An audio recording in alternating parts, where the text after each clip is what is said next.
Dan kali ini kita akan mencoba membuat sebuah aplikasi microservices ya. Kita akan coba buat microservices. Microservice ini tak lain tak bukan adalah sebuah web API, dan di sini kita punya dua pilihan untuk meng-create web API. Saya akan pilih yang bagian pertama ya, web API standar gitu ya, dan mendukung Open API dan authentication. Kita akan pilih ini. Jadi ini versi yang paling lengkap ya. Kemudian saya akan membuat Open API sample ya. Oke, kemudian kita akan klik next. Dan di sini saya pilih Open API, dan kalau kita hendak mengembangkan konsep microservices dan juga tentunya cloud native, maka kita bisa memilih Docker files untuk bagian pemilihan container build type-nya. Kemudian kita akan pilih orchestration type-nya di Microsoft Identity Platform atau Windows. Di sini kita pilih none. Kemudian kita akan pilih .NET 8 atau .NET 9. Saya pilih .NET 9 di sini. Kemudian kita akan klik create. Kita tunggu beberapa saat. Jadi yang kita lakukan adalah menambah sebuah folder models di sini. Kemudian setelah menambah folder models, kita membuat sebuah kelas produk. Di sini saya sudah buat kelas produknya. Saya juga akan hapus berkas weather forecast di sini ya. Ini ada weather forecast. Kalaupun teman-teman pengen menggunakannya, teman-teman bisa pindahkan saja ke folder models ya. Jadi kira-kira seperti ini. Oke. Nah, kemudian setelah kita sudah memiliki folders tersebut, kita akan buat controller. Ya, di sini ada controller weather forecast controller, kita biarkan saja ya. Dan kita akan buat sebuah files gitu ya dengan nama. Oke, kita akan buat sebuah kelas dengan nama product controller. Jadi saya akan buat product controller. Oke. Di sini saya punya kelas product controller. Kemudian yang saya lakukan adalah saya akan membuat sebuah API controller di sini. Saya akan membuat API controller. Teman-teman bisa lihat ini adalah model pada umumnya. Kemudian kita buat root-nya ya, /API/controller. Kemudian kita buat sebuah kelas ya. Di sini teman-teman bisa lihat kita buat kelas product controller berdasarkan controller base. Kemudian kita melakukan hardcode ya. Di sini tidak membaca database ya. Kemudian kita bisa melanjutkan kode tersebut ya.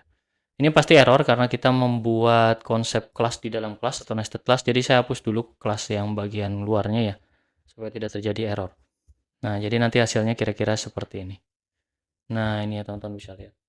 Oke, type namespace-nya not found, teman-teman tidak perlu khawatir, tinggal nanti kita using web API samples model di sini. Nah, kemudian nanti semua sudah dikenali. Sebuah microservices juga disarankan memiliki suatu penamaan yang benar. Maka untuk melakukan seperti itu kita masukkan ke appsetting.json. Di situ kita melihat di sini ada beberapa informasi. Saya akan memilih allowed host, artinya bisa diakses oleh siapapun. Kemudian saya beri nama service saya sebagai service name di sini. Ya, service name. Kemudian saya akan beri nama di sini ya, web API sample versi 1.0. Nah, gini ya, kira-kira seperti ini. Nah, kemudian setelah itu kita bisa memanggil service name ini di eh, di kode yang kita sudah buat ya. Kita bisa panggil ini, saya akan masuk ke controllernya. Kemudian di bagian get product ini saya sempurnakan ya teman-teman ya. Oke, saya tambahkan di situ var service name. Oke, di sini. Kemudian kita bisa ambil konteks request service get type ya. Kemudian request service. Nah, setelah itu get required service. Saya akan pilih di sini get required service.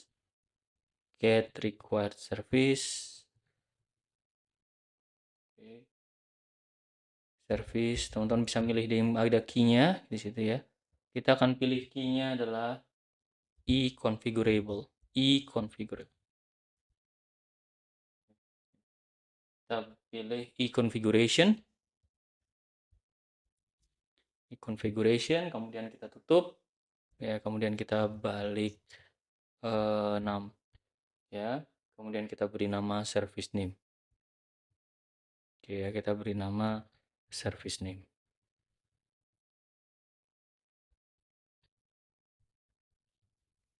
Oke, setelah itu kita bisa tutup di sini. Nah, untuk memanggilnya, kira-kira bisa memanggil dengan seperti ini. Oke.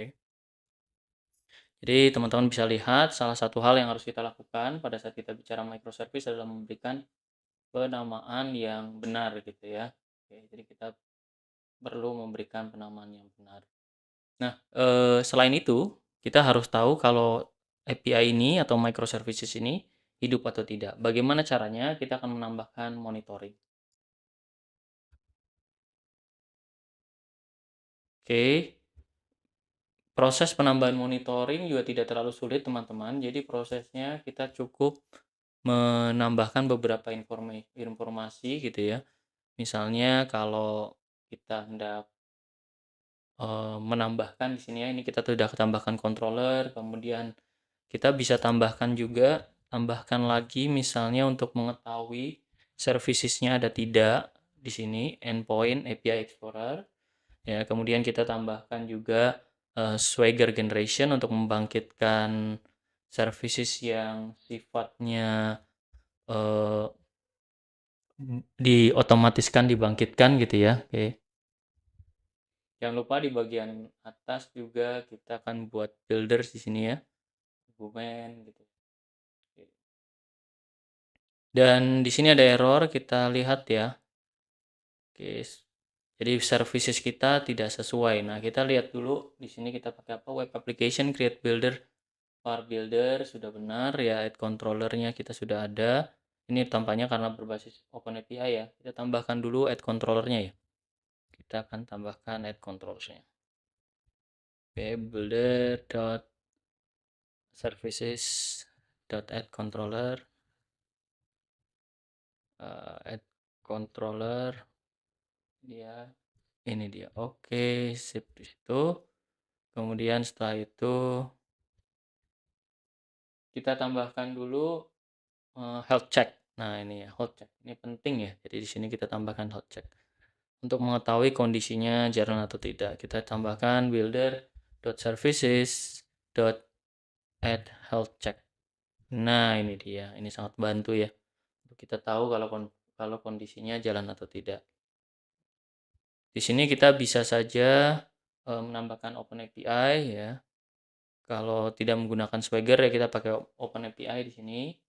Dan kita tambahkan FTTP, authorization, map controller, dan di sini sebelum kita run kita tambahkan health check. Nah, ini ya. Oke, jadi kita punya monitoring system. Seperti itu. Nah, kalau sudah seperti ini sebenarnya sudah kita siap, artinya kita sudah memiliki penamaan yang benar di app setting JSON, kita punya health check yang benar di program.cs, kita juga punya fungsi ya untuk membaca produk gitu ya. Nah, kemudian selanjutnya yang kita lakukan adalah kita deploy ke Docker. Nah, kalau kita pakai Visual Studio, ini untungnya kenapa saya pakai Visual Studio. Dockernya udah di-created, jadi kalian nggak perlu memikirkan Dockernya harus create Docker file dan sebagainya. Ini Dockernya sudah di-created. Kita cukup membuild aja ya, kita build dulu projectnya untuk mendeploynya ke Docker gitu ya. Dan kita sudah harus yakinkan kalau Dockernya berjalan. Teman-teman bisa lihat di sini Docker saya sudah berjalan ya di sini ya. Di sini ada web API sample, ini sudah berjalan nih Dockernya teman-teman. Jadi sudah tidak ada isu ya. Oke. Jadi setelah itu kita akan coba ya untuk membuka browser dan make sure kalau misalnya kodenya sudah jalan dan benar. Di sini ada error, jangan khawatir, kita perbaiki dulu. Kita ada perbaiki dulu. Nah, sini ya. Oke, mohon maaf namanya juga programmer gitu ya. Tempatnya salah dan dosa. Oke, kita build dulu, kita build ulang lagi. Succeed ya. Sekarang kita tinggal jalankan. Kita akan jalankan kontainer dalam bentuk Docker file. Kita jalankan ya. Oke.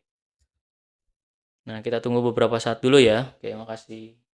Nah, di sini kita sudah create Dockernya. Dockernya juga sudah berjalan dengan baik. Sekarang saatnya kita membukanya di folder kita ya. Teman-teman bisa lihat di sini 80808081 gitu ya. Jadi di localhost ini ya. Jadi kita akan coba buka browsernya di localhost.